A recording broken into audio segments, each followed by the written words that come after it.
What up, y'all? It's your boy Mike coming back with a topic. Um, you will see me on camera again. I got a CD update coming soon. Got like motherfucking 4 packages to wait for, and those might take a while, to be honest with you. So hopefully, anytime between this month or early February, I'm shooting for. Hopefully, I'll break it up in two because I got quite a bit of stuff I want to say. So yeah, we'll do it like that, my nigga. But I just want to talk about some shit, y'all, going on in the hip hop world. Um, Joe Budden under fire with Eminem and Bizzare over his opinion on, well, not even Revival, but his opinion on Walk on Water and the Untouchable record. Because Joe Budden said in his podcast he did not hear Revival yet. So, here's my thing. Let's talk about Joe Budden right quick, okay? I never even mentioned the nigga on the channel. I don't think I did. But I'm a big fan of Joe Budden, man. You know, preferably his mood music series. His first album, Joe Budden, 2003, had its moments. But I was a fan since the mixtapes. I'm talking about before the nigga was in Def Jam Vendetta in 2003. You know what I mean? Or 2002. Whatever the fuck Def Jam Vendetta came out. You know what I mean? When I had a best of Joe Budden tape. Like, the nigga had a best of tape, but it was like his first year rapping. You know what I mean? It was a purple CD. It was a mixtape, you know. And unfortunately, I don't have that mixtape anymore because mixtapes was printed on really bad CDRs. You know, I lived the mixtape era. Like 2001 through '07, I would say it was really popping. Maybe early '08. And I used to buy mixtapes that were on CDRs, and half of all them shits don't even work anymore, my nigga. I had to download all the mixtapes that I really fucked with on DatPiff and other mixtape sites. And DatPiff kind of sucks for the really old stuff because it's missing a lot of tracks, y'all. And you know me, I'm a completist. I gotta have everything. So what I did was find it on other mixtape sites and stuff like Live Mixtapes, Mixtape Monkey, whatever the fuck. And I got the tapes there. But I'm a big mixtape fan of that era. And Joey was that dude. Joey was getting his name out there, you know what I mean? The album disappointed for me a bit. I'll be 100% honest because I wanted that straight raw shit that he was spitting. But there's some really good songs on that Joe Budden album, like 10 Minutes, Walk With Me, some other shit that I like on there. Focus. Focus is an absolute banger. I love Focus. Pump It Up I'm not a big fan of. But he's just not known as that Pump It Up nigga. You know, a lot of people like to call him that. You know what I mean? Listen to his Mood Music series, which is album quality material. Only thing about the Mood Music series I wish I could find, which they do have, but they cut off tracks. The Mood Music series did come out on hard copy, but they cut off some tracks on like Mood Music 3 and stuff. I believe so, you know, but that DJ on Point, so you want? Like, those DJ shoutouts and shit, oh, that really grates my fucking nerves, but those mixtapes are absolutely flawless. 1 through 4, Mood Music. One is like kind of like a freestyle tape, I want to say. Two, 3, and 4 is like the album quality material. That's the best ones, you know. And his album ain't that bad. His albums ain't that bad. Like Padded Room is pretty fucking good. All Love Lost probably his best work, I want to say. I'm a big Joe Budden fan. I'll be honest. I'm a really big Joe Budden fan. The nigga got some bars. Rage in the Machine, his latest album, came out 2 years ago, maybe. I can't remember. Maybe it came out 2016. Yeah, fire, fire. Joey's that dude. So that's my opinion on Joe Budden. You know, and he is signed to you know, Shady Records under Slaughterhouse. I don't think he has a solo deal with them as like a solo artist. He's signed under Slaughterhouse.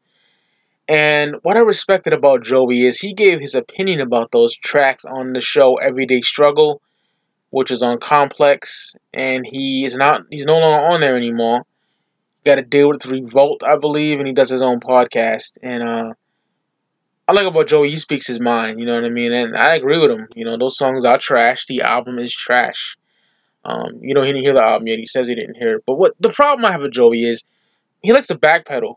You know what I mean? He likes to backpedal. Like, Joey, where's that same energy that was on Everyday Struggle? Like, on your podcast, you were like, oh, you know, just backpedaling, you know what I mean? Like, Bizzare is really dissing you about not being a loyal nigga towards M or something like that. And you're just backpedaling, my nigga. Like, what's good with that, Joe? Like, stick up for yourself. Be a motherfucking man. Like, that's what only problem I have with that. And, I think he told Puffy, I like the Migos. No, he the nigga don't like the Migos. He does not like the Migos. Watch the episode of Everyday Struggle. He hates them niggas. And as he should, they're fucking trash. You know what I mean? And I just don't understand the backpedaling tactics he does. I just don't respect that. And, like, tries to make everything a joke. I don't know. I don't like that shit. Like, come on, Joey. But, do I think Bizzare has a right to be mad at him? I would say yes and no. I'll tell you why. Because, you know, Bizarre's a loyal friend of Eminem. They grew up together. He's a member of D12. He's his fucking man. That's his homie, you know what I mean? So I understand the frustration there. But it's only an opinion. Like, it's not Joey's fault that he's not a fucking yes man like you. You know what I mean? Eminem has too many yes men around him, which is why Revival is a piece of fucking filth that it is. It's absolute dirt. That album is shit. I don't fucking like it. I think it is horrendous. Terrible, you know. And I think niggas should just lay off Joey for having an opinion. Like 50 Cent even jumped in there, which I think is kind of corny to me. And niggas know I love 50. I'm a big 50 head, but come on, 50. Like, you love attention, my nigga. You're seeking attention, and that's corny to me. And you got all the shit you talk, too. You know what I mean? Come on, 50. Like, that's fucking wild, corny, my nigga. And I love 50, but I'm just saying my opinion, you know. But the album is garbage, you know what I mean? It's fucking trash, and I agree with Joe Budden on the songs that the Untouchable and Walking Water is trash. But, Joey said he didn't even hear the album yet, which I think is crazy, you know what I mean? Anyway, Eminem did do something that I did like, this past week. He dropped the Chloraseptic remix, which I fucking hate the song. Featuring 2 Chainz and that whack-ass nigga Fresher. The song is still utter garbage, but M spit a pretty tight verse on that remix. And I'm like, yo, where the fuck was this Eminem on Revival? Nowhere to be found. Why? So in my podcast to the Eminem Revival album review, I said Eminem cannot rap anymore. And I stand corrected, because he can, but he's not showing it. He showed it on this shit, which is great. But that should have been showed on Revival, my nigga. That should have been shown on Revival. Was it? Fuck no. Not even close. He did decapitate the shit, man. He really did. Yeah, I enjoyed that verse, you know what I mean? He is getting at Joe Budden easily. You know, sitting there with your arms folded and shit like that. That's what Joe used to do, you know what I mean? On Everyday Struggle. Like, it's easily about him and about niggas like me. You know what I mean? That fucking hate the album. But you can't get mad at opinions like that, Eminem, you know what I mean? Because the album is truly utter garbage. Now, if someone said you were never good, you're not talented, which you clearly are, you know what I mean? I understand that, but to get mad about an opinion over an album, I don't know, him. Like, you should just chill, my nigga. You know what I mean? Going ballistic and shit. But that verse is fire. I will say that. Hate the motherfucking song. Do like that verse. I'll give props and props is due, but hearing that verse is just makes me sad, because in a perfect world, without his faggot ass yes men behind him, without Rick fucking Rubin, he could have made the perfect hip hop album. You know what I mean? You got Alchemist at your grasp. You got Derringer from Griselda Records, who is my favorite producer right now, at your grasp. You couldn't get them on an album, and fucking with Dr. Dre as well. You got Dre in your back pocket. The Alchemist, like, come on, M. And have a feature with Westside Gunn and Conway. That'd be amazing. Have fucking You know, Royce the 5'9" on the record. Come on.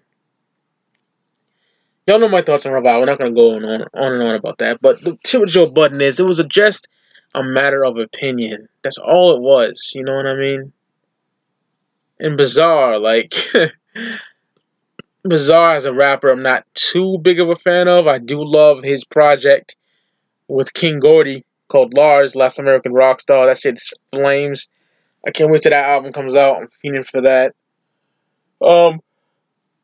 But a battle track, like a diss track, diss tracks between Joe Budden and Bizzare would just be fucking funny to say the least, because Joe Budden would eat that nigga alive, in my personal opinion. Yeah, man, Bizzare just being loyal to his friend Eminem or whatever, but you can't get mad over at an opinion. You can't be a yes man. Like, I keep it real, my nigga. Like, my niggas, some of my niggas that went to high school, they rap, and you know, I tell them niggas like, yo, what happened to you? In high school? You were rapping ill. Now you doing that trap shit. Like, what the fuck happened? I'm honest, nigga. You know, I'm honest. I don't fuck with that shit like that. To keep it a buck, I don't fuck with it. Like, my uncle's an amazing artist, you know, but when he draws something that I'm like, it's not too good, which barely happens, but it used to happen. Like when I was coming up as a, you know, in my preteens, my uncle would be trying to make comics, and I'd be like, that character's kind of off. That's just the nature of the game, my nigga. You got to be a motherfucking real nigga with your people. And if you're a yes man, you're just gonna show them that you don't give a fuck what they do. You just support anything, which is not that good at the end of the day. Like your intentions are good, but it's not good because you're not gonna release some absolute putrid music. You know what I mean? But Joe Budden claims that Bizzare ain't talked to M at least 10 years. You know, and Bizzare said, "Yeah, I haven't, but I did talk to his mother the other day or something like that." This shit is psychotic. You know what I mean? This rap beef is funny. Uh, I'm with Joe Budden on having his own opinion. You know what I mean? Definitely. Even though Eminem is his boss and shit like that, it is what it is. Like, you can't stop a man from having his own opinion about a fucking song or whatever. But the Chloraseptic remix, Eminem did scorch that. I fucking hate the song though. Oh lord, I just fast forward through 2 Chainz and motherfucking Pressure. Fuck that noise. Oh god, sucks dick. But I think it was a solid, really good verse. I think it ain't this godly, amazing verse like everyone else says it is. But it was straight, you know what I mean? And that's what it is, my opinion on this whole shit. Bizzare needs to just chill, let the man have an opinion, basically. And Joe Budden, nigga, stop backpedaling, my nigga. Please. Stop backpedaling. Be you. Be that nigga on Everyday Struggle, have your own opinion. So, as I said, you will see me in the video later on. Anywhere between this month or early February, I hope, you know. Wait on 4 more packages. I'm going to do some CD updates videos, and you will see me in those videos. So, there you have it. I will see y'all niggas on the flip side. As always, peace.